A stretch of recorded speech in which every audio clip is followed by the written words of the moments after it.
Well, first of all, I want to thank the grace of heaven, virtue of master, enlightening master, predecessor, grand predecessor, mercy of transmitters, and confidence placed by all of you, our senior lecturers and all of you, for the opportunity to learn to talk about this topic, the sharp wisdom. This is a series of lectures or Dharma talks, and it was the scriptures of a 10-day Dharma class that happened in Taiwan. I think it was in 1987, right? I don't remember. Okay, and this is the fourth talk, the fourth lecture. 1983, 83. something like that. Well, somehow I remember either it's the year I went to college or the year I graduated from. Okay, and so today the talk will be about the five. This was done by our holy teacher, and actually it's he incarnated as our 18th patriarch. Yeah, right. So this is a scripture by him, and it's about the 5 creeds of cultivating according to the Tao. Some translate it as cultivating ourselves. The creeds, we know it means a set of accepted rules by a group of cultivators, or an organization or a cultivating community. What are the 5 creeds? Okay, let's see. The 18th patriarch said, the time since you all received the Tao has been for some time now, and you understand many things about the Tao. So teacher will now ask you several questions.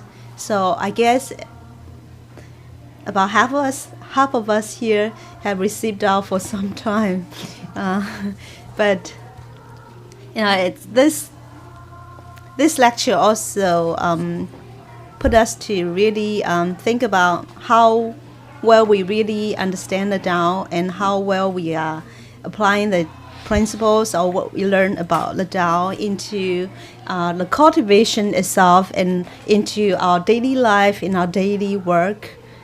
Okay, so the first question is your belief in the way of heaven or in the Tao very deep, and do you ever doubt it? There's going to be details, so I'm going to just go through the questions. And number 2, are you always forgiving and gracious to all sentient beings? And do you speak and act righteously and uprightly? Are you peaceful and non-argumentative with your cultivating companions? And do you perform your work without complaint, despite hardship?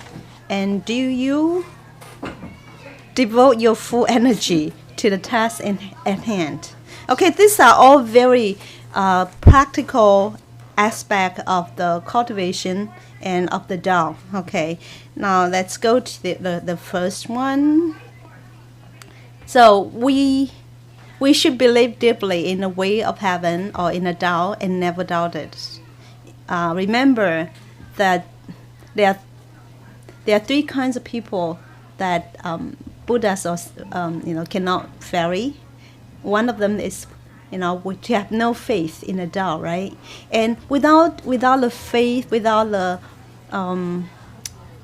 that belief, then it's very hard for our action or our thoughts, our thinking to follow. So this is really first thing first, to have the faith, to have the true belief in the Tao. Okay, so it says, it goes like, Tao is the truth, the never-changing law of nature. In the book of poems, it says, eagles fly in the sky, fish jump above the deep water. So the book of poems, we know, this is from the period of, I think it's spring and autumn. And this is the poem, one of the classics. Remember, we have 4 books and 5 classics. This is among the 5 classics. And it's all very often quoted or cited in Confucius' work. And of course, also the Great Learning, the book, the Doctrine of the Mean. it has a lot of observation of the nature, and so it kind of illustrates the greatness of the Tao or the greatness of nature. And so it's often cited because we know Tao is not really something very far-fetched, right? It's really our reality. It's in our daily life. There was someone, a beginner who asked about where is Tao, and so there's this I guess senior cultivator who said it's right in front of your nose. It's so close. It's everywhere, just like what the next paragraph says. It's omnipresent. It's everywhere, anytime. But the essence of the Tao is really without form, without any, you cannot feel it. You cannot touch the essence, and so we tend to think it does not exist, or we tend to be, oblivious to its existence. Okay, so Tao has great and omnipotent ability to govern the world. So just like this says, birds fly in the sky and fish swim in the water. This should be is. Such is the obvious and the unchanging truth. Okay. So this law, this law of nature, which is part of the Tao, is really very marvelous, right? Sometimes when you look at the sky and you look at the formation of the clouds, and you just can't help but marvel at the work of nature. And take for another example. The evolution or the growth of a fetus in a mom's womb, right? It just kind of it was a fetus, and then in due time, then there's going to be the eyes, the nose, legs and arms, and then in 9 months later, it's going to pop out. We don't, this is the non-interference, right? It's just the way.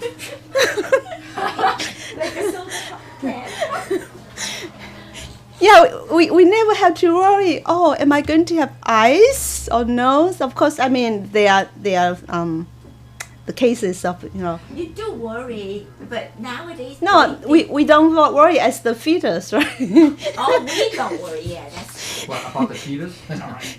You being the fetus, you don't worry. As a fetus, right. Yeah, right. It's just going to happen, whatever is going to unfold, it's going to unfold naturally.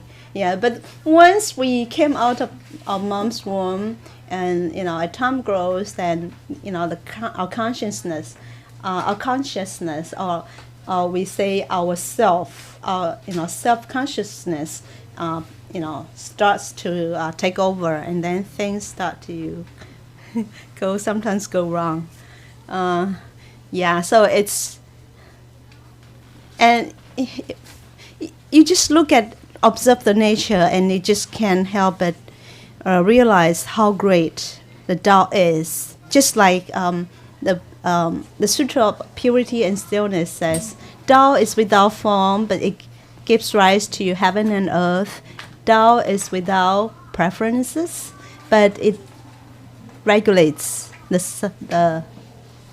sun and the moon. And Tao is without name, but it nurtures all tens of millions of things in the universe. Okay, so we can never start to talk about the wonder of the Tao or the nature. So here it says, just when truth or the Tao manifests itself in the world, nothing else can outweigh its importance. When truth is hidden, nothing can penetrate its sphere. So when it manifests itself in the world, it reveals itself in the world, then there's nothing that can change its natural course, its natural development. But when it's hidden, it means that it's more subtle, it's I guess it may not like manifest itself in forms, then nothing can penetrate its sphere. I guess I would probably translate it. It says in Chinese is 鱼小小. It means when talk about the minutia. minute or the miniature of the Tao, then 天下莫能破也. I think it's like we really cannot fathom Yeah. the depth, right? The magic, the power of the Tao. Okay, so I guess this is pretty obvious. Penetrate sphere is kind of kind of hard to understand. Yeah, it's really the magic of the power of the Tao is much more than not what we know, but really much more than what we can imagine, what we can fantasize. Now, to cite an example, this should be CITE, right? CITE. Yeah. To cite an example of the truth, covering every corner of the universe, the sun, moon, and the star, their movements in the heaven are unchanging truth. Can anyone cause them to alter them from their natural ways?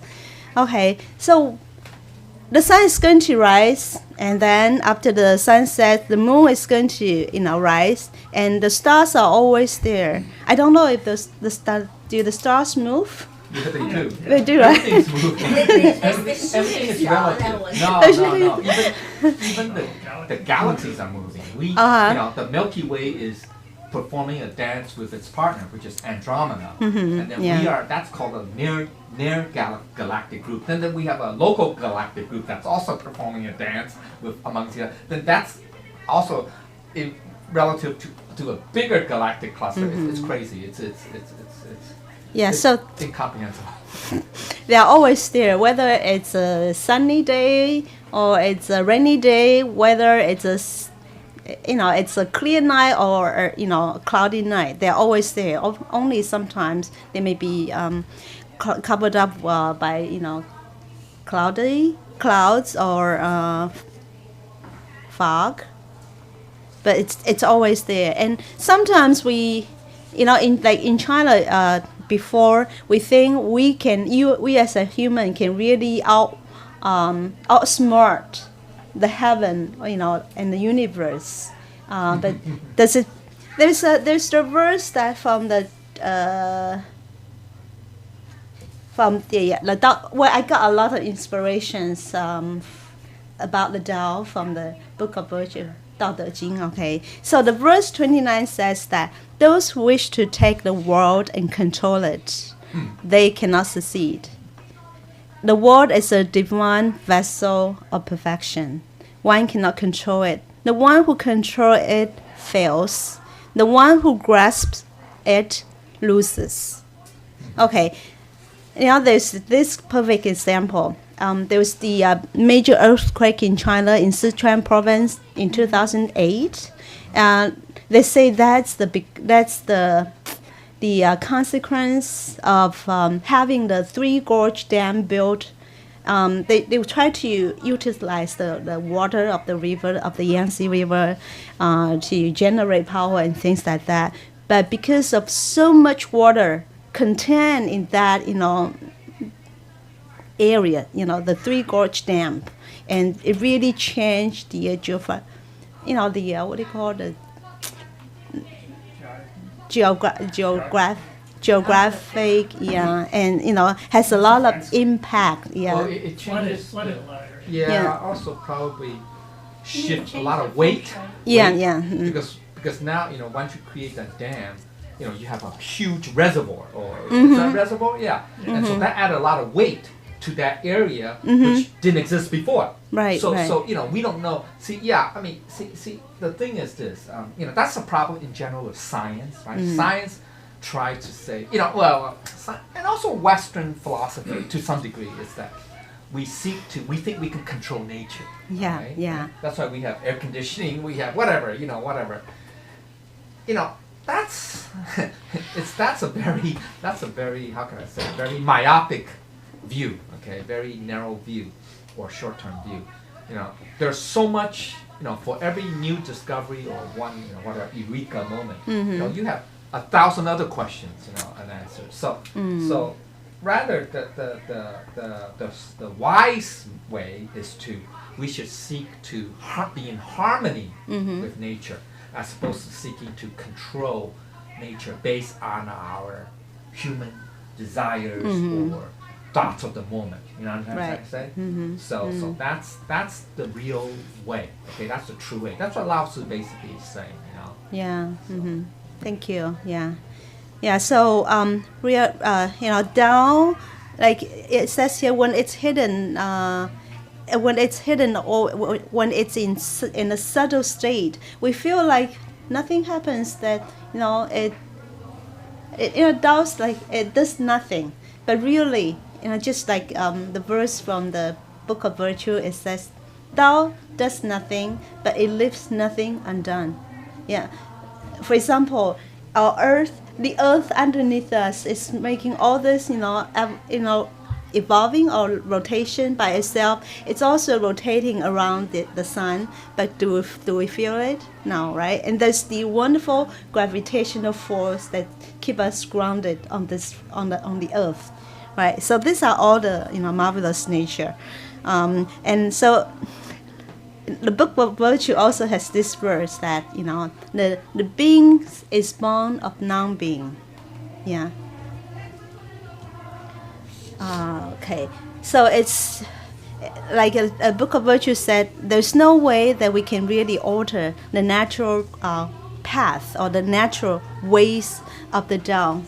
Now, as an example of the true hidden, there are so many minute things in the world, like ants, grass, sand, and even microscopic germs. They are everywhere, and only it's very difficult for us to see with our naked eyes. Okay, so these are talking about more of the the minute tangible things, but the more wonderful is the essence of the Tao that we can really, that has no forms, that we cannot touch, we cannot feel, we cannot smell. But really the manifestation of the Tao, we can touch, like we can feel the wind, right? We can smell the fragrance of the flower. But when there are many different things. Many different things that the Tao nurtures. The big things and the small things. Okay, can we move on? Okay, now mankind and sentient beings all feel love and caring for their families, just like hens takes care of her chicks. This example explains the unchanging truth. So what the previous paragraphs talks about in the creation of the anything in nature by the Tao, and we often talk about the manifestation of the Tao in our society is the benevolence, the humanity, the compassion. Okay, so like human beings has that love for their youngs or their youngsters, and animals also have the natural. They have the natural sense of protection and care for their what do you call the like their, there's a word.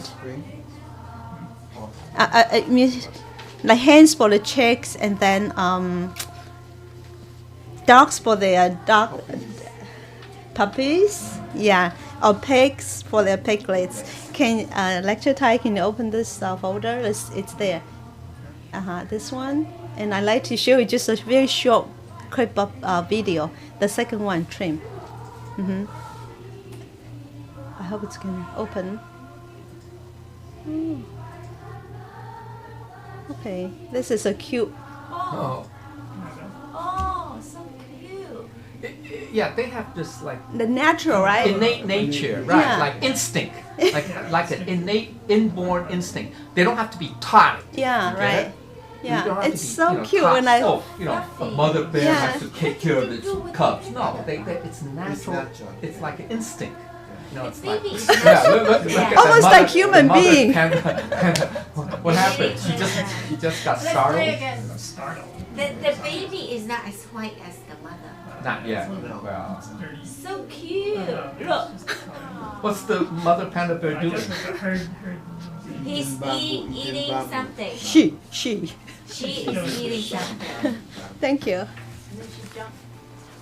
Just Startled. It's got sense. Yeah.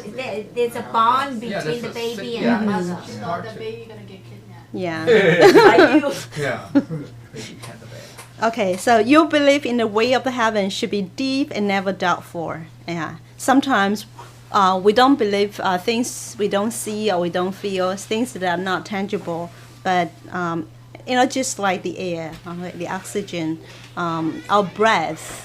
It's always there. We don't feel it, right? We don't see feel. it, yeah. Yeah, we don't. Yeah, It's so important. yeah. So just because we don't see it or feel it doesn't mean it doesn't exist. Yeah, right. Thank you.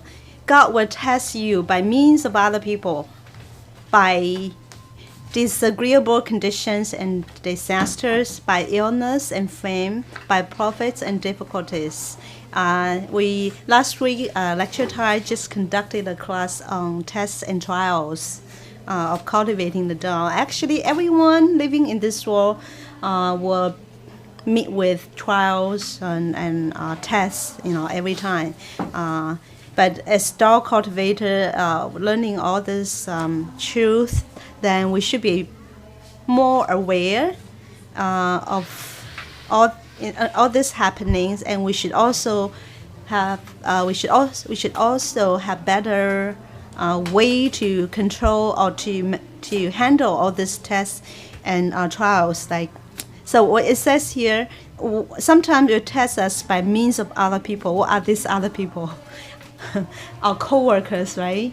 Our Family. peers, our families, and usually who is the most difficult person? Families, yeah, the significant other, right? Yeah, and sometimes, that's why we talk about the transient nature of this physical world. Sometimes when we just fall in love, we cannot live without the person, right? But then when something happened, then we cannot live with that person, not even a second of. Yeah, this is the transient. Yeah, it also it's partly of that's what it's related to causality, right? Because every like Buddha said, right, all our existence, all phenomena in this case is conditioned. It's conditioned, right? That's there. There are factors that cause things, right? So because of these conditions are always changing. So at one period of time, you fall in love. It's like, oh my God, it's like everything is hunky dory. Can't live without each other. But then conditions change. So after you get settled down, oh my God, you can't stand each other. See, so it just goes to show that all these phenomena, right? That's what Buddha is trying to get us to understand, that all this phenomena is not real in the sense that because they're all created or conditioned, so therefore we should not become attached to these phenomena or forms or whatever, even emotions, etc. Yeah. Right? So so that's a big big leap. If you can understand that or really know that well, then it's you're pretty advanced. Yeah, thank you. Yes, and also by disagreeable conditions. Now, the original Chinese is I think it says that, let's see, 福, which means goes against our wish or our ideal, our goal. Adversity? Huh? Adversity. Adversity, yeah. Okay. Yeah, so when something bad happened to us, especially after we have received the Tao, or even we are helping with the Tao, and then something bad happened to us, then very naturally, if we are not very, we don't have that firm faith, then we start questioning, is this the right, huh? Firm. Yeah. Sorry for my pronunciation.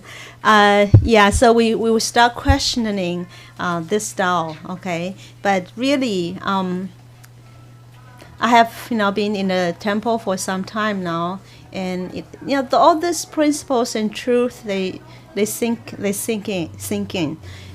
Now, whenever I encounter difficulties or even very very torturing, very I say grueling, moments. I don't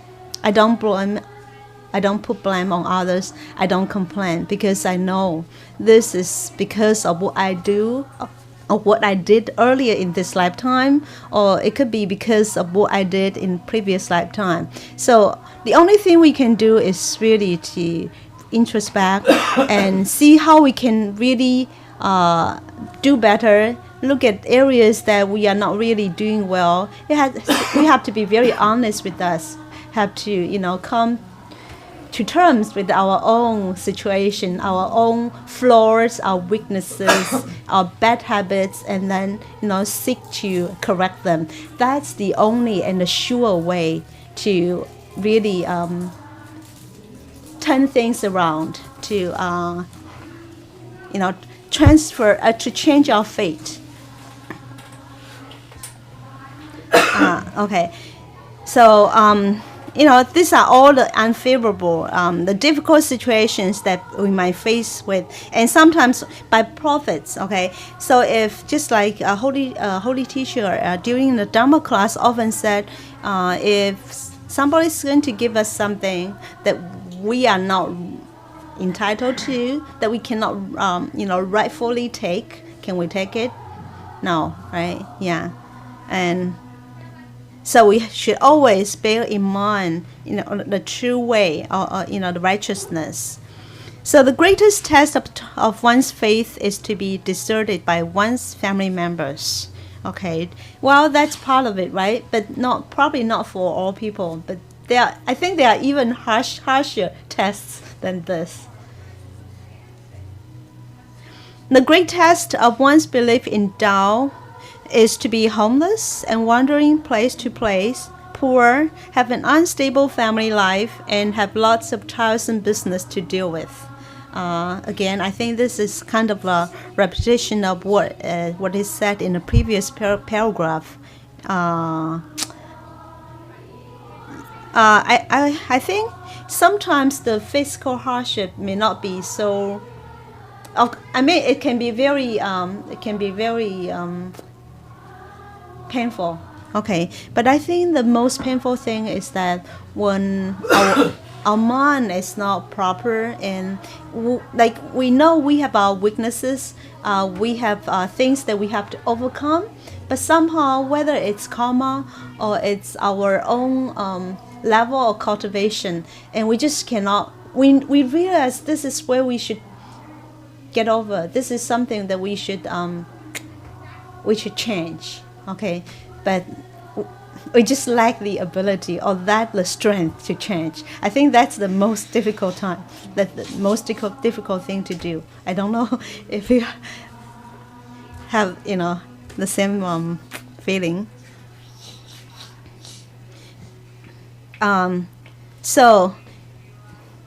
It says the great wisdom is always revealed in difficult times, in difficult environments, and great benevolence is always revealed in disaster.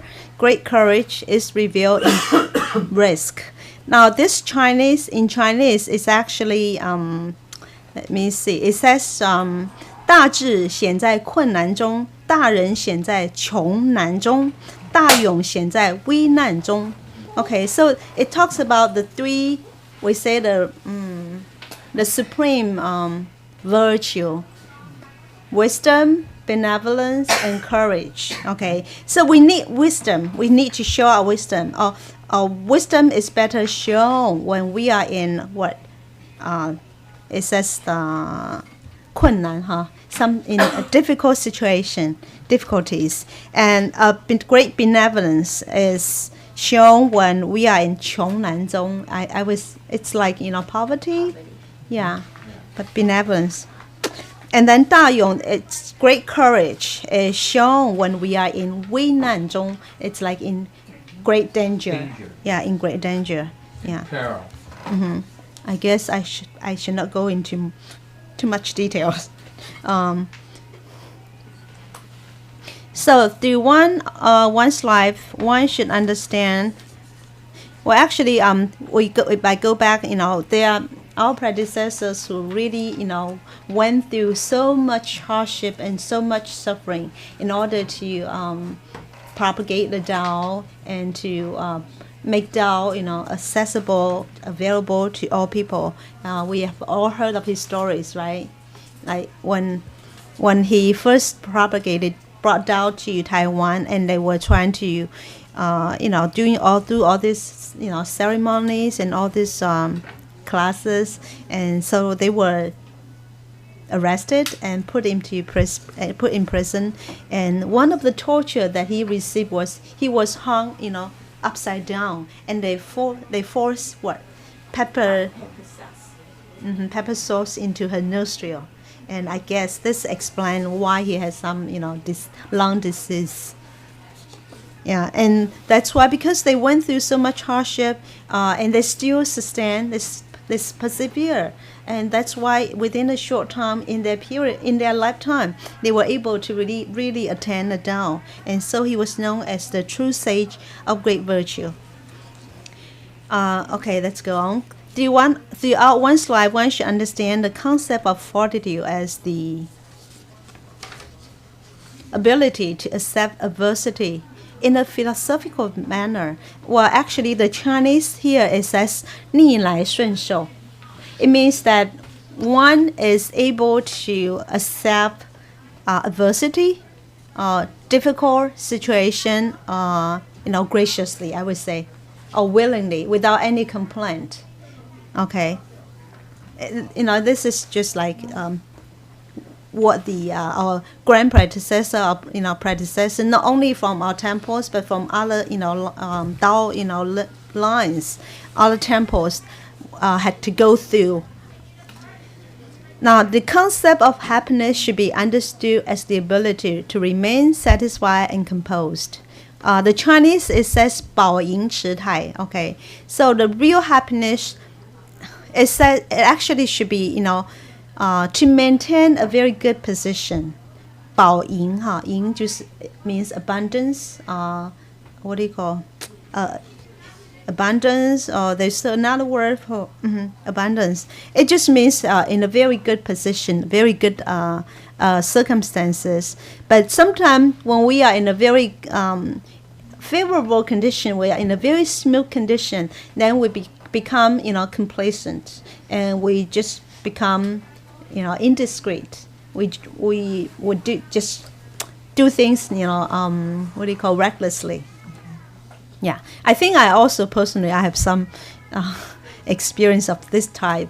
Like years ago, before I even know there was this heavenly Tao, and oftentimes things went very smooth for me. And when there are a lot of like accomplishments at work, then I think I just got carried away, and sometimes I would. Like for example, I would be driving and to a garage where I want to park my car, and I would be doing so fast, and the car would be scraped by the wall.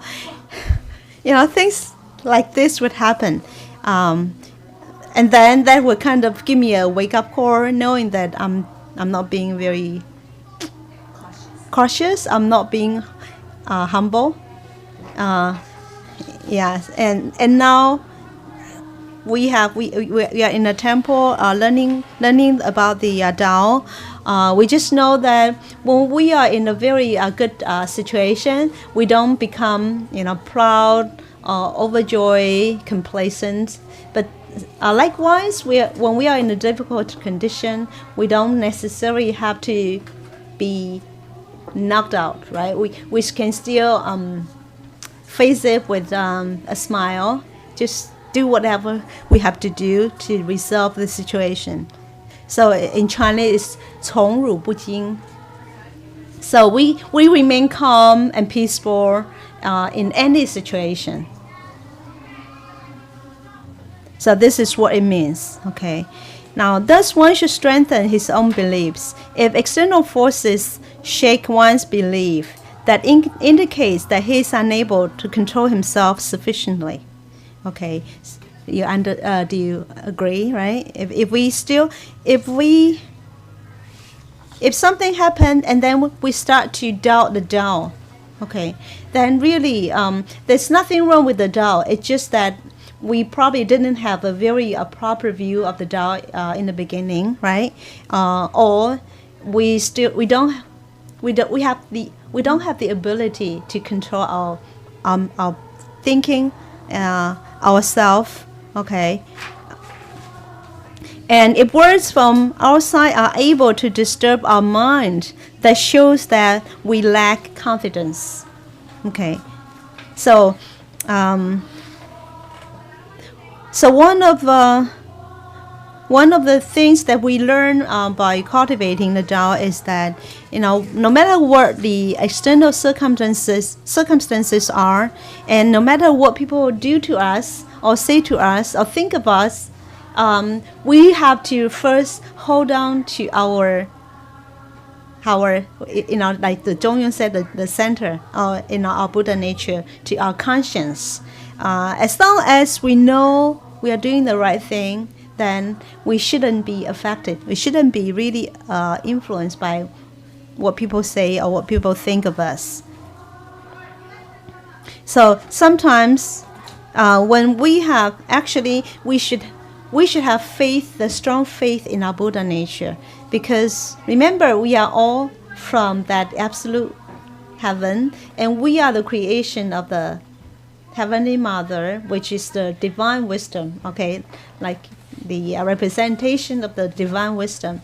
And if we have doubt about ourselves, our Buddha nature, then it means that we have doubt about the source that create us. Think of this, right?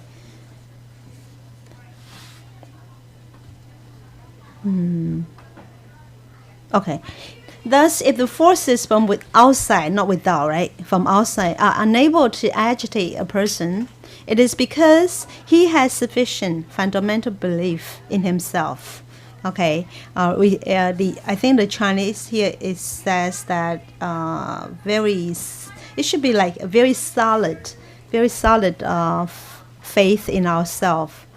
Okay, and if the power from outside cannot provoke him, it is because his self-cultivation is good enough. Okay, this again is like another explanation of the previous paragraph. So on the road of cultivation, you will encounter the disturbances of mind and other adversities, and sometimes it may produce a feeling of repugnance and aversion. One should fight down all these trials with all one's endurance and might. Okay, so we're living in an imperfect world, and so things happens, and we are going to encounter so many different things, like what lecture covered. Different trials. There will be the trial of the smoke condition. There will be the trials of the adverse condition. There will be also will be tested by being rich. The test of being rich, or being we say down and out. Poverty. So the really important thing is how we perceive all these happenings. Okay, so actually, the only thing that we can really have a control is our mindset. It's our view of all these things. When we change our way of thinking, when we change our perception of things, then we realize that those things really change. Because of our change of our way of thinking. Sometimes in the past something might bother us, but after we cultivate after we learn about all this the truth, then they no longer bother us, right? And sometimes it may produce, I guess it may, right? It may produce a feeling of repugnance and aversion. So these are like, feeling of disgust, contempt. One should fight down all these trials with one's endurance and might. So whenever something happens, or when all this, bad thing happen around us, so all we can do is really play the key.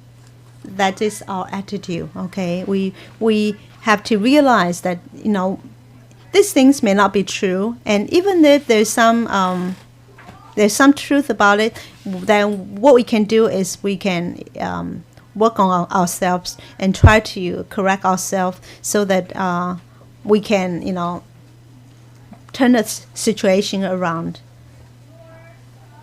If one meets suppression from outside sources, which may produce thoughts of abandoning the Tao, then he should stubbornly resist these things with his full endurance of forbearance. I would say here, stubbornly should better be translated as steadfastly, right? Steadfastly. So sometimes we these are all part of the tests and trials, and so it might cause us to want to abandon the Tao. But if we really do that just because of things happen around us, sometimes people may say the most severe thing about us, and like we may also encounter the worst situation. If we abandon the Tao, then we are really losing everything, because really the Tao is our best protection. It's like our guardian, our 护身符, the charm that's going to protect us. Well, not only that, if you do that, your ancestors and your descendants will be suffering. Yeah. Also. Yeah, if you lose faith. Yeah. If one is in an extremely distressed or difficult state which can produce frustration, he should fight it with all his courage. Okay, these are all, the methods or the solutions for the difficult situations that Holy Teacher is sharing with us. If one is in an extremely exhausted state which can produce some thoughts as to make one act heedlessly and without concern, then what he should fight it with, it said 敬畏之心. I think it should be not respect, but probably with sincerity and carefulness or discretion. Okay, so if something happened, such things happen to us, really it's time that we really have to look inward. Something must be wrong. It could be karma, it could be what we are doing that's provoking all this happening. So the only thing that we can do is to reflect on ourselves and seek ways to improve the situation. We should not blame it on anyone or on heaven or on the earth or on the Tao. So only in this way can one walk to the end of the road of the truth, the path of the truth, or journey of the truth, and carry out his undertaking, or our holy mission, our sacred mission from start to finish. And so also remember that even in our difficult situation, remember that there's the time of suffering, and there's the time that the suffering will come to an end. Okay, this is very logical. And there's also a verse from the Book of Virtue that says that out of the depth of suffering will come a relief. Okay, just like after storm comes a calm. So always have faith. One cannot be suffering at all times, but of course we need to have that mental power, the mental strength, to really get a better hand of the situation. Okay, so So this is talking about that Tao and all, all the trials and tests. So we should, if we have the faith in the Tao, then no matter what happens, we know this Tao is going to pull us through all these situations. And this is the only proper way, the proper journey that we should take.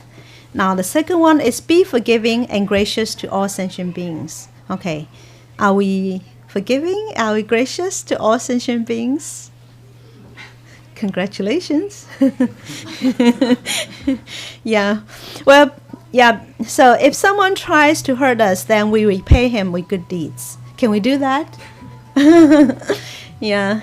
It's hard, but Confucius in the Analects said, if someone do good things to us, of course we want to reciprocate that kindness. But sometimes some people might do something to hurt us. He said, then we use he said 用直心以直报怨. Okay, 直 means our 直心, our Buddha nature. So just do whatever is proper. Okay, but here it takes a step further, right? When they hurt us, we still do good to them. Okay, then we are Buddha. Okay, if someone treats us with anger, we repay with peace. Okay, it's hard to do, but we try to learn to do it. Okay, someday we'll be there. If someone treats us with stubbornness, then we repay him with patience. If someone treats us with insincerity, we accept it with sincerity. If someone says hurtful words to us, then we respond in a short manner. Well, actually, the Chinese says is 玩而达之, 玩. I think it's like, it should be like someone says something, like they swear us or swear at us, they curse us, then we kind of respond with very with tactfulness or with gracefully, graciously. Okay, we don't fight back. We don't counter attack. Then this is never going to end, and we will create more sins and more karma. If someone speaks sarcastic words to us, then we keep silent in turn. Okay, that's the best defense, right? Because if we try to talk back, we try to counterattack, then it's going to, evolve and it's going to heat up. And, we don't know what happened, Especially like, here, sometimes in American, we have heard of stories that sometimes because of road rage, and then they got into argument, and guess what? Someone pulled a gun. Yeah. But that's talking about the consequence in this life and in this world. There are also the karma, right? That's probably not going to come to maturity in this lifetime. It can be, there'll be retribution in future. If we meet violent people, then we treat them with a peaceful manner. So actually, the Chinese says, I think it's 真心之, I think so. It's better to translate as we try to influence them, with peace. Okay, so thus causing their violent tendency to vanish, so that. I think this is very normal, right? When someone is already very angry and we try to reason with them, we try even to fight back, then that's not going to help with the situation at all. But if we walk away or we try to just keep quiet about it, then he has no target to hurt all this swearing at, right? Then slowly he's going to calm down too. Okay, so if we treat all sentient beings with righteousness, then the atmosphere of evil will vanish. I would say the sinister ambience or the atmosphere then will vanish. So here we're not talking about just human beings. We should also be gracious to even animals. So we should really refrain from eating meat. Okay, Well, before I end this, I'd like to share a quote by Mark Twain about forgiving. He said, "Forgiveness is the fragrance that violet sheds on the hills that crushed it." Mark Twain, he said that. Yeah. Okay. Forgiveness is the fragrance that violet, the flower, that violet sheds, H-E-D, sheds on the hill, the high hill, the hill that crushed it. Yeah. Yeah. So this is forgiveness is a Buddha's way, right? It's Buddha is all about forgiving. Okay. Yeah. And interesting. There's another celebrity that says something about forgiving. Well, anyway. Without receiving, so. Mm-hmm. Okay. Okay. Mm-hmm. Thank you. So number 3, if you have question or if you have anything to add, we can do it later or maybe after class. To speak and act with righteousness and uprightness. Okay, one should give up gossiping in order to produce fewer evil consequences. One should give up angry words in order to dissolve complaints. One should give up evil words in order to have a righteous heart. And one should also give up unrestrained words in order to avoid disaster. Okay, so these are talking about, we say the virtue of the mouth. Okay, yeah, because when we talk about good words, it's creating harmony among people, in a family, among friends, in the workplace, in the temple. And if every place has harmony, together we create a harmonious world, a harmonious society. Okay, and also if we don't watch what we said, it's also whatever we say also resonates in nature, and it's going to give us some, also some bad karma. Okay. So people will usually speak in unrestrained manner when they are angry, right?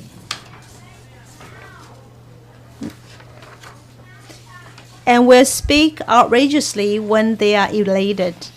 Sometimes people will talk about other people's bad conduct, but that will not help them to perfect themselves. Furthermore, some people like to call attention to other people's errors, but that cannot assist them to be righteous. Okay, so this all talk about some the human relationship that sometimes can be very confrontational, antagonistic, right? Yeah, but Buddha's way is about what? Harmony, because Buddha sees them in everyone, and that's what we all should do. We should see ourselves in everyone.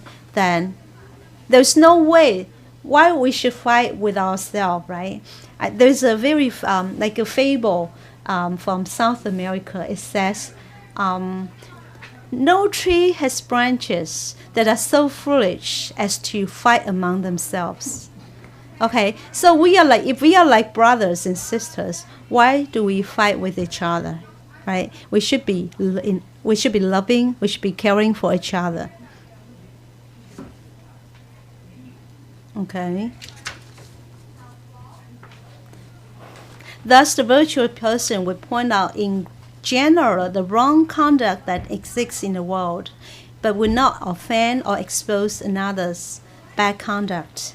Okay, so we have to do it with a sincere heart. We don't point out other people's mistake or problems or faults just because we want to make them look bad and make ourselves look good. We should have the genuine intention to help them. And if we do that, then we would be very discreet with our way we talk about the situation. We usually talk about, maybe point out their mistake or their problems, in privacy. We don't just, loudly, broadcast other people's mistakes. Okay, so that's also part of our the cultivation. So we try to just like Buddhas and saints often say we should expound other people's merits, their goodness, and try to conceal their shortcomings or their vulnerabilities, their weaknesses. So to be a virtuous person, one should preach morality to people, and one should refrain from revealing the bad conducts on others. Okay, this is almost the same as what we just said.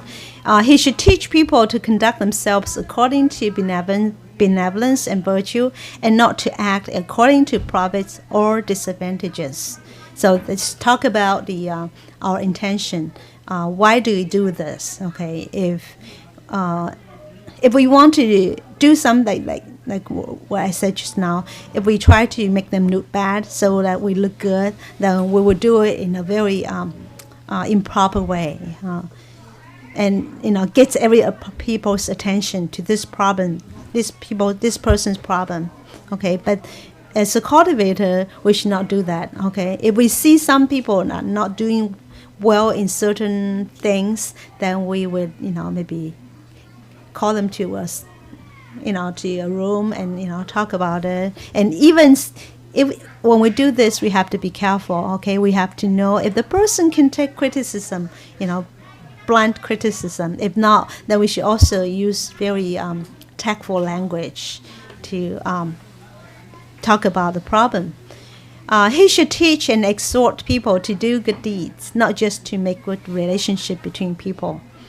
He should conduct himself according to criterion, but not solely according to man-made rules. So I think he's talking about to teach people the truth and the principles, but it's not just because, the man-made rules sometimes it can be like, the rules that certain organizations set up, and sometimes there might be some preferences.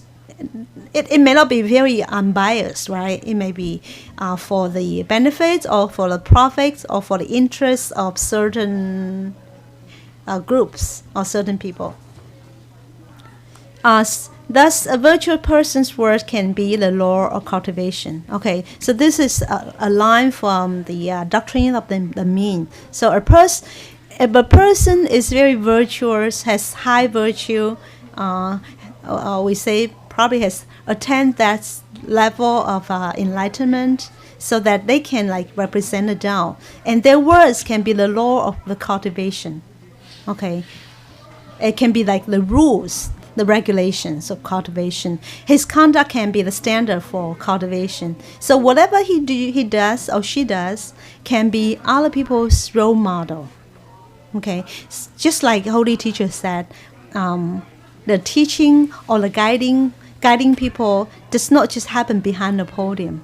It's really in everything we do, we say. Okay, yeah. So if a person just does all the teaching, the talking behind the podium, and he does nothing else, do you think he will have the respect and people would really follow his example? No, right? Yeah. So the sight of a senior or a staff member, very diligently, sincerely, doing temples tasks like sweeping the floor, doing the dishes, preparing for food. That's actually a very effective teaching, as the teaching behind the podium. Yeah, that's why in cultivation we emphasize that we have to walk the talk. We have to really do what we say, not just say something without actually doing it.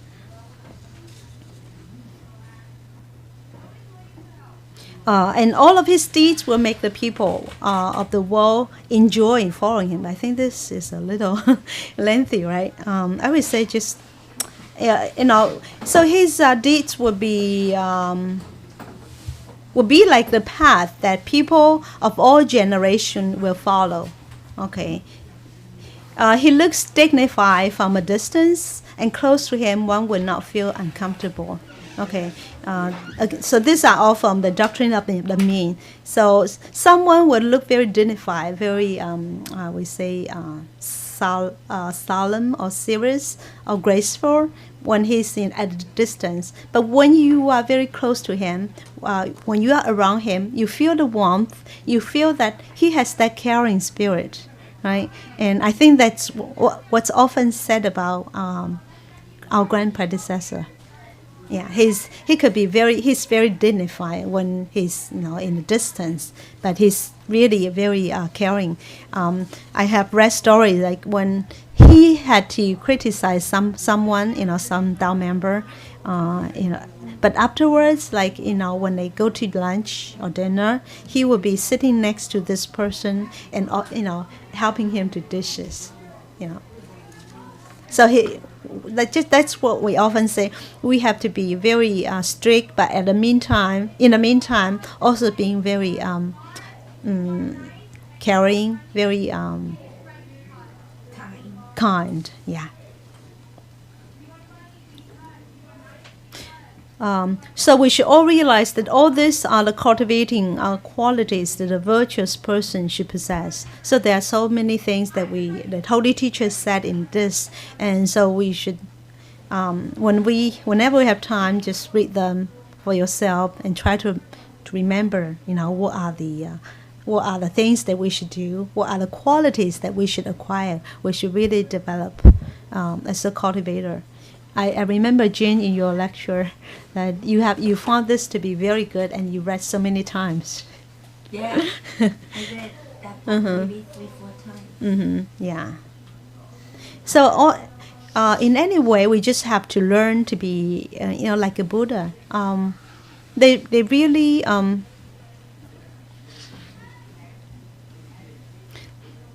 they care about all sentient beings. They don't have self. They don't have ego.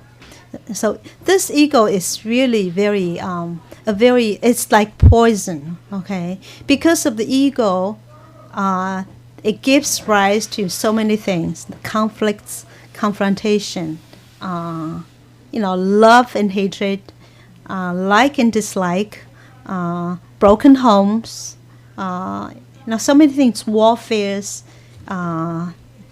So if we don't have this ego, if we can really let go of this ego, then a lot of problems will be solved. So I would say, one of the main thing of the cultivation is to let go of the ego. And because when we don't have the ego, then we become what? We become humble. In China, before, in earlier time, when they plant seeds, they plant seeds. What do? It's not like here when you use like machinery to plant the seedlings. In the past, when they have to do this, or they may still do this. The farmers may still be doing this in China. When they have to plant the seedling, they do it backward. They don't do it and then going forward. So what they are actually doing backward. But as they move back, and they are going to plant more seeds, and then they are really accomplishing the task. So this really has a lot of meaning. It's just like, sometimes we think backward is like regression, right? But really, in this case, the backward movement is really an advancement. So humility is like we take a step back, but really we are making progress. And when we are humble, then all kinds of bad things, discrimination, conflicts, all this bad things, then they will come to rest. Okay, number 4, to be peaceful and non-argumentative with one's cultivating companions. So usually when there are many people in a group, conflicts of opinion unavoidably happen. Nevertheless, each person has his own unique qualities. Therefore, if you meet a person who is talented but has a lot of pride, you should tolerate his pride. Okay, yeah, we should learn to be forgiving. We should learn to be accommodating. But in the meantime, we should be aware that we don't have such attributes, or we don't have such flaws. Okay, if you meet a person who is pure-minded, but also dull, sometimes a person who is very honest may appear to be like dull or slow, and sometimes we might be impatient with it, but we should really shouldn't be doing that. Okay, and if you meet a person who's upright but is also bad temper, then you should tolerate his bad temper. Okay, again, we shouldn't be like that person, although we should try to understand the person's bad temper, and if we have the ability to change him, then we try to change the person. And if you meet a person who's chivalrous but impatient, then you should bear his impatience. If you encounter something embarrassing and difficult to deal with, you should face it with composure, calmness, and righteousness, so that you can resolve the undesirable dispute and disorder. However, if you face such embarrassments and difficulties with anger and a harsh manner, then it will only cause further problems. Rash? Yeah, I think so. It should only cause further problems and disputes. If there are two people trying to accuse each other to the point that neither wins and both are in a serious trouble, then it usually generates benefits. Both of them, I'm sorry, I didn't really correct it. If one of them can admit his own fault, then it usually greatly benefits both of them. If one of them can admit his own fault. Okay, makes sense now. Okay. So if there are two people who stubbornly keep their opinions and criticize each other's mistakes, then it will usually make them happy and help them a lot if one of them can appraise the other mildly. Okay, so either one of us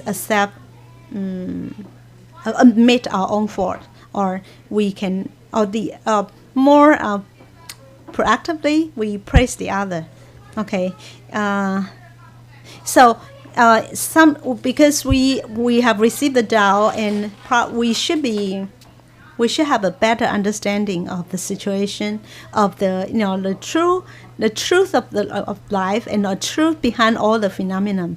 So we should be the stronger person. If something happens, no matter whether we are right or wrong, we try to take a step back and try to not to be defensive. We just let the heat cool. Okay, the situation cool down, and then later on, if necessary, then we try to talk talk about the things again and resolve the situation better. There's I read a story. There was a newlywed couple. Newlywed couple. So a week after their marriage, the wife told the husband, "I read a magazine, and they say if we know each other's flaws and weaknesses, if human beings know each other's flaws and weaknesses, then they can have a better relationship. There will be more harmony among people.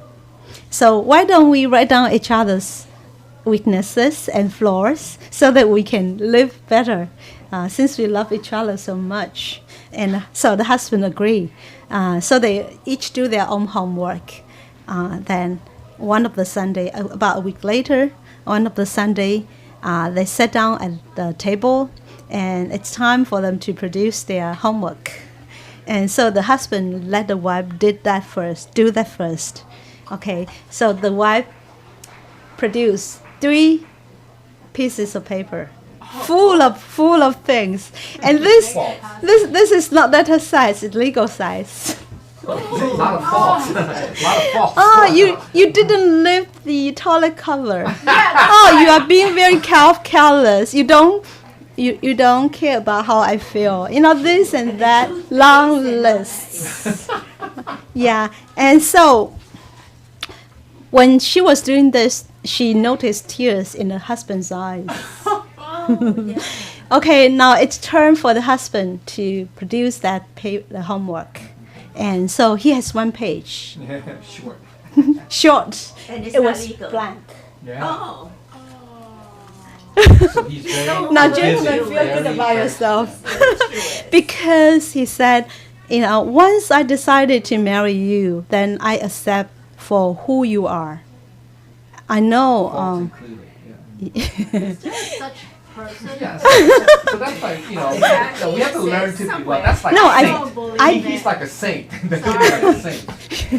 But you have to relinquish, just, let go of these minor things. Because if we become, Maybe she has Stuck. married the Buddha. see, if we become stuck in these minor details, we're going to get into trouble. No, she's That's just the making problem. pictures. Yeah. That's the problem. But she right? married a Buddha. And I guess that's Yeah, usually the Buddha. the thing that creates all these problems between husband and wife. Men and women think differently.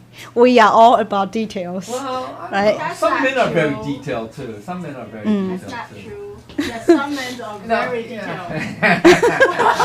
Chen Jie, I thought she was writing down her own fault. no, that's- they write down each That'd be other's. good. That'd Fault be of good. the other. That's good. That'd be virtuous. That'd be very virtuous. Yeah. Oh, I'm sorry. I guess I still have I like 2 that One more. points. But there's no such person. Okay. Well, this actually, the last one is also very important. To perform your work without complaint, despite hardship, and to devote your full energy to the task on hand or at hand? On hand. On hand, right? Okay. Yeah, so now this is about the real, practicing the Tao, practicing the principles.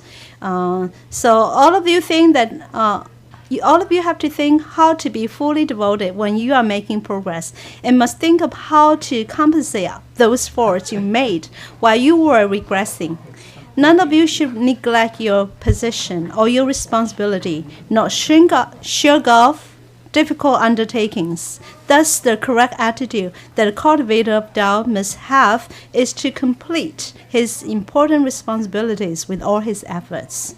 Yeah, so we sometimes think Tao is all in this learning all of this very advanced theory, the advanced Lotus Sutra, the Diamond Sutra. Okay, but really, just like we said it earlier, Tao is really our reality.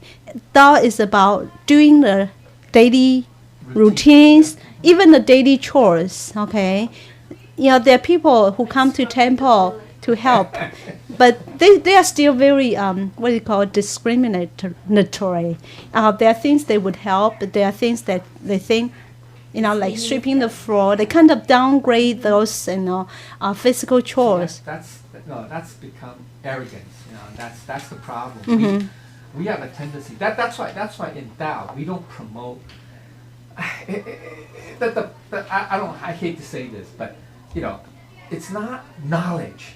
See, that's the problem. We tend to sometimes misunderstand about the Tao. Or part of cultivation is that we learn, right? We say we have to learn. That's true, but it's not learning knowledge. That's important, because if we go down that path, which is wrong path, because that's like going to school, learning, for PhD. If we think of cultivating the first part of cultivation, which is learning, you have to learning as just solely knowledge, then we fall into a trap of becoming intellectual, becoming intellectual-like, and that will lead to arrogance. Get it? And so therefore we say, oh, no, you people who don't know anything, you're working in the kitchen or whatever, you don't deserve it. You know what I'm trying to say? So we have to be careful that we don't fall into that path. Yeah. We have to learn, but it's really learning about what? Learning about what? Not knowledge, Buddha nature. If you understand that, then everything will be I different. know. Just keep Okay. our toilet clean. Just go home and scrub. Yeah, okay. Okay, Well, I'm sorry I always run out of time. If I say anything wrong, I ask for forgiveness. The Buddha said your correction. Thank you. Okay.